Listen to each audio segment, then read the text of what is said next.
All right, welcome everyone to another episode of Conversations in Community. And this is a topic that in many respects is kind of the core of why I wanted to start this. And I'm joined by my good friend, Jeff Marion, who not only is lead pastor at Prince of Peace Lutheran Church, a church that I go to and love, and a board member, but also as a life coach. And the topic we're talking about today really centers around why can't we talk to one another anymore, especially when it gets into those really meaty issues that, quite frankly, are the stuff that we should be talking about, not the weather. I mean, we got the weather down pat, especially here in Minnesota. So, Jeff, thanks so much for joining us. I really do appreciate it. It's great to be with you, Jay. And when I asked you to talk, you said, absolutely, it's my passion and I have some experience in this. Let's first talk about why are you passionate about it? I guess I'm most passionate about it because I've seen our inability to stay in dialogue as disruptive and destructive to community. And the less we talk to those who see things differently, the more concretized we become in our own way of thinking and seeing. And that kind of entrenchment, I think, is a part of what has caused such animosity between groups. So in my church world, when we've come to difficult issues about which we don't agree, I've been stunned and saddened by the number of people who, as you put it, pick up their toys and leave the sandbox. I can no longer be in community with people who see this differently than I do. And so what happens is we wind up being sorted by these issues, and we wind up in echo chambers. We only hear our own perspective echoed back, and that is not helpful and healthy for community, and it isn't helpful for growth. If all I do is hear my own notions and ideas echoed back to me, when am I ever going to hear something that's going to challenge me to see deeper nuance or to learn a new way of seeing things? And I sort of see this in the whole notion that changing your mind, especially in the political realm, is something you get crucified for. I mean, you're called a waffler. You get on the news and you get demonized if you've changed your mind. And I'm pretty sure that changing your mind is a sign of growth. Do we not want people to grow? So it's all of that. It's just so destructive to the fabric of what I think of as healthy community. And you touched on this a little bit, but you said you also have a lot of experience in this. Can you talk a little bit about that? What have you seen, or what type of experience are you talking about? Well, I've seen this divide with and I'll use these broad terms. I don't want to get into trying to define them, but conservatives and liberals in the church world in which I spend most of my time. There are people who we would consider conservatives theologically, often conservative politically, and those who are a little more liberal or progressive. And I've seen a deeper entrenchment between those two groups and an inability to work together, serve together, and certainly to be in dialogue with one another. And again, I've seen the constant sorting of congregations as well as communities to be like-minded and flocking together. So when our congregation dealt with issues of inclusivity, particularly around the gay and lesbian community, hundreds and hundreds and hundreds of people upped and left the church. We didn't stay in conversation. Very few people wanted to have conversation about that.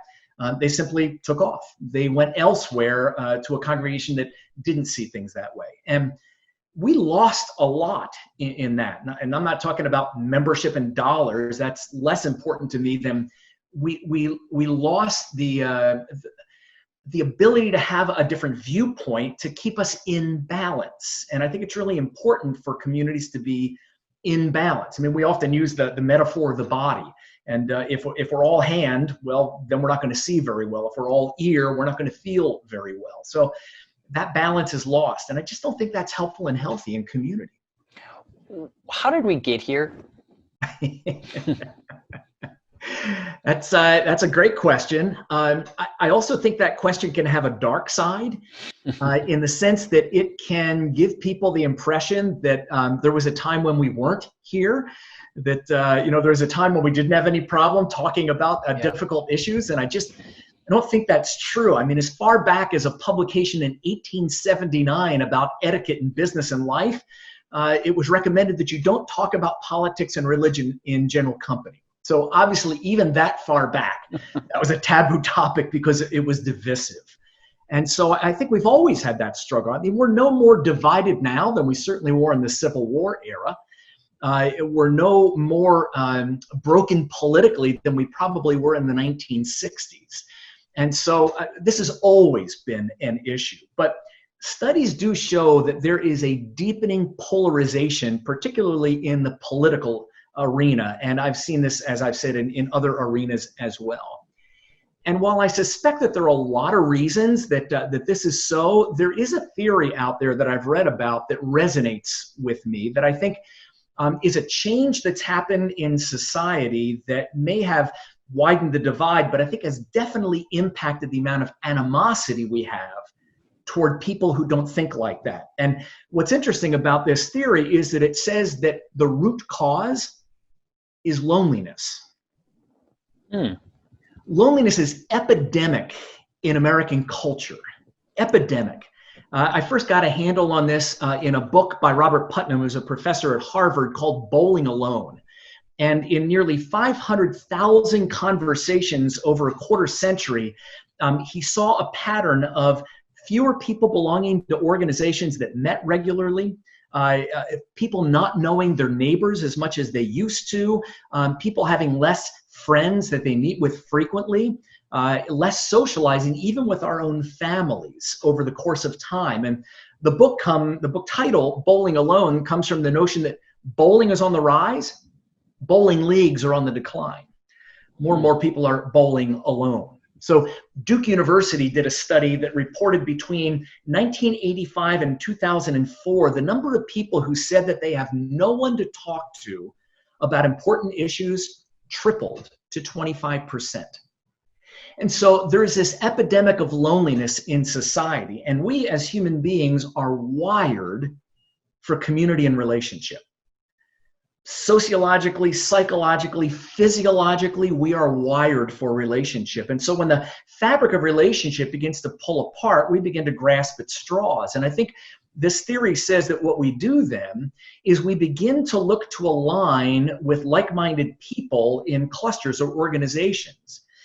So the problem there is that no longer do we merely align with their ideals, it becomes our identity. And so no longer do I align with Republican or Democratic principles. I am a Democrat or I am a Republican. And so when we begin to argue about political issues, no longer are we merely arguing about issues, we're arguing about our identity, which is why we see so much of this animosity looking more like an existential threat than merely a debate about principles. Because when we're threatened at the point of our identity, we tend to get hot.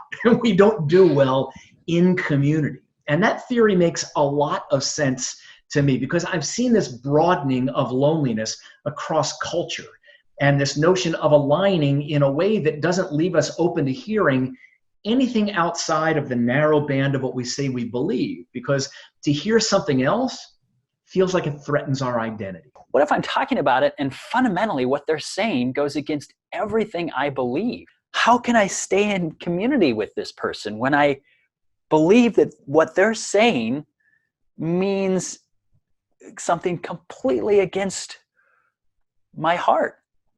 Yeah. Well, I think unless we assume that those other people are complete and absolute idiots, there's something in their perspective that I can probably learn from and come to understand.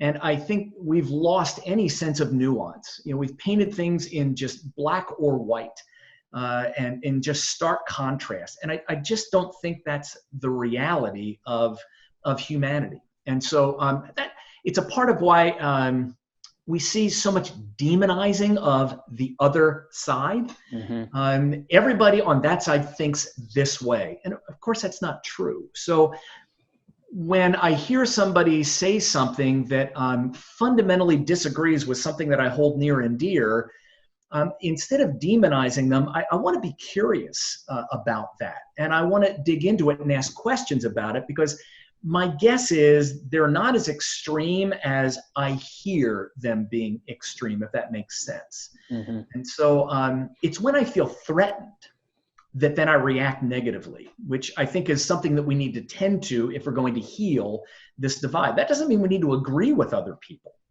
But if we cannot be in relationship with people with whom we disagree, how far does that go? I'd have been divorced 15 minutes after I got married, for heaven's sake. If you just push that too far. And before we kind of get into those tangible things that people can do in their lives, social media, what do you, from your experience, is social media exposing our divide, or is it exasperating it? Maybe both? How do you see that? Yeah, I don't think it's caused it, but I do think it exposes it some, and it has certainly, I think, exacerbated the whole sense of divisiveness with people. I mean, just yesterday, Facebook and Twitter exposed a fake news source that has Russian roots. They actually hired freelance American reporters to write stories to demonize one party or the other in order to create divisiveness in our society. So, there are outside forces that are actually trying to create this divisiveness among us, and that's often social media driven. Research shows that the reason that we tend to be really rude to one another in social media is primarily rooted in the lack of eye contact. Apparently, there's something in the brain, a filter that eye contact triggers that keeps us from pushing people too far or being too rude to them. And without that, social media just allows us to dump whatever we're thinking down, and it's the anonymity takes that filter off, which is not helpful as well. I also think that social media hooks into a pattern in human thinking called confirmation bias. Confirmation bias is I want something to be true, and if I believe it long enough, it becomes true for me. And then I begin to look in the world for things that confirm my own bias. And social media is a buffet of things that can confirm my bias. So let me give you an example. I've got a friend on Facebook. He's a conservative. He's a strong Republican. He's a supporter of President Trump. And he posted a meme a while back. It was a picture of President Obama putting the Medal of Freedom around the neck of Jeffrey Epstein. And the headline was, on this day in 2007, Obama awarded Jeff Epstein the Medal of Freedom. Well, there are a couple of problems with that. Number one, it was the worst Photoshop job I'd ever seen. It was so obvious that someone had imposed Jeff Epstein's head on another body. And secondly, Obama wasn't president in 2007, Bush was. So what my friend had done is he'd seen a meme and had hooked into what he believes to be true to demonize a perspective and a past president, and just immediately posts it. And that's what we do with confirmation bias. And again, as you know, social media is filled with that kind of stuff. We love to retweet something that confirms our own bias. We love to post a meme that demonizes the other side of things. This is just what we do. And so we cut people off on Facebook and social media who post things we disagree with, and then we never hear the other side of things. And sometimes that's the right thing to do when people are toxic. Mm-hmm. But sometimes I want to read some of those posts to say, why are you thinking what you're thinking? What's in that I'm missing because I can't see it? And so social media can be a helpful thing, but I think it's hooked into a whole lot of the divisiveness. And of course, and I know you would agree, to be fair, folks who might be watching this, you see it on the left as well. I mean, oh my gosh. Honestly, no one is immune to this. As someone who leans left, I find my own side more intolerant than people who are leaning right these days. So yeah, this is not a good guy versus bad guy. We're all involved in this. Absolutely. When it comes to social media, how much do I engage and how much do I say, I'm going to just go for a walk? I mean, and I don't know I think I am still trying to figure out the happy medium to that. Well, I can only tell you how I tend to approach that, Jay. The first thing that I want to be in touch with is, what are my motives? Am I firing back because I'm pissed off? Am I going to respond because I think I can change somebody's mind, which I have learned a long time ago? That ain't never going to happen on social media. Yeah. Sometimes I'll post something to say, hey, I checked that out on Snopes.com, and there's just nothing behind this. This is fake news. But I choose not to engage in that kind of thing because it simply doesn't go anywhere. I'm probably just venting for myself because I'm not going to change anybody's mind. Next time on Conversations in Community. How can I be better? If that whole theory about loneliness and identity politics is true, then I think we need to ask ourselves, where's my identity coming from? And can I find an identity that is deeper than my ideologies?